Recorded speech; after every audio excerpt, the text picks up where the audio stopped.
Hello everyone and welcome back to my channel. My name is Liddy and I'm a UK-based medical student. In today's video, I'm going to be giving you an insight into how I organise my study schedule. Having an efficient timetable or planner has multiple benefits, such as improving your productivity, reducing the feelings of stress, and excelling academically. Before we get started, be sure to like this video if you haven't already. First thing first is to take out everything you will need. For me, this is my phone, my planner, 2 sheets of paper and a pen. I use my phone to access my phone calendar. This is synced with my university timetable, so I have direct access to upcoming lectures or work. My hard copy physical planner is where I write up a more concise and organised weekly plan. Step 2. Blurt onto one piece of paper.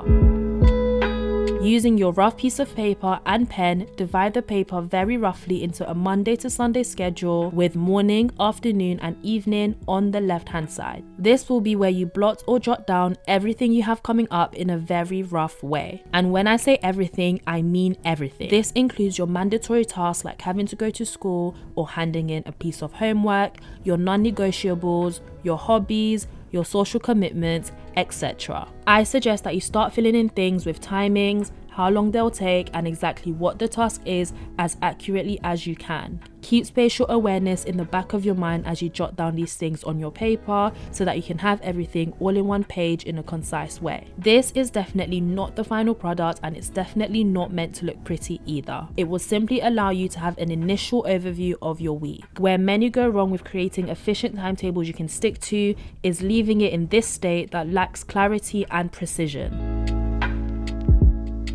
Step 3 is time batching and time blocking. It is essentially trying to group similar tasks together as well as dividing your day into time blocks. Take a look at your week and ask yourself, which tasks are quite similar and can be grouped together to be completed in one time block?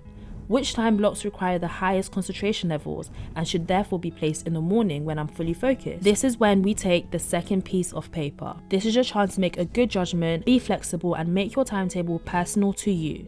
So referring to the first piece of paper, I begin to group things together and allocate more strict times for my tasks.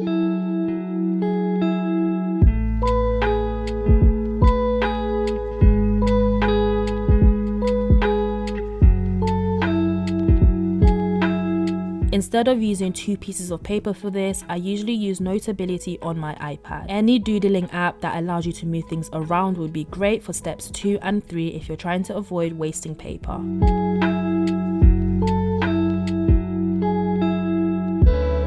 Now we'll focus solely on our second piece of paper and we'll use this to finalize things. Are your timings looking realistic? Did you forget anything?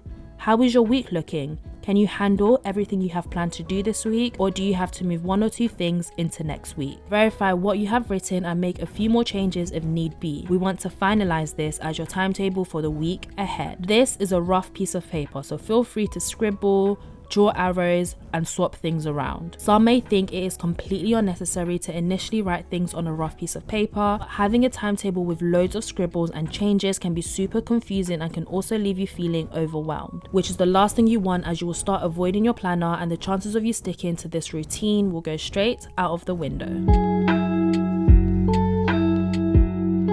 Step 5 is to fill in your planner. Using your most recent finalized draft, i.e. the second piece of paper, you can finally start filling in your timetable. Make it look pretty, neat, and clear so that every time you open it up from Monday to Sunday, you know exactly what is going on.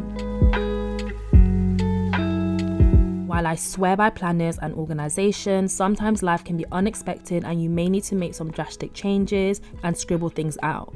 That is okay. Life happens, so be open to being adaptable. Moreover, you won't always feel the most productive. You won't always feel like sticking to your glorious planner. This too is okay, and at times the best thing we can do for our mental health is rest and avoid a schedule.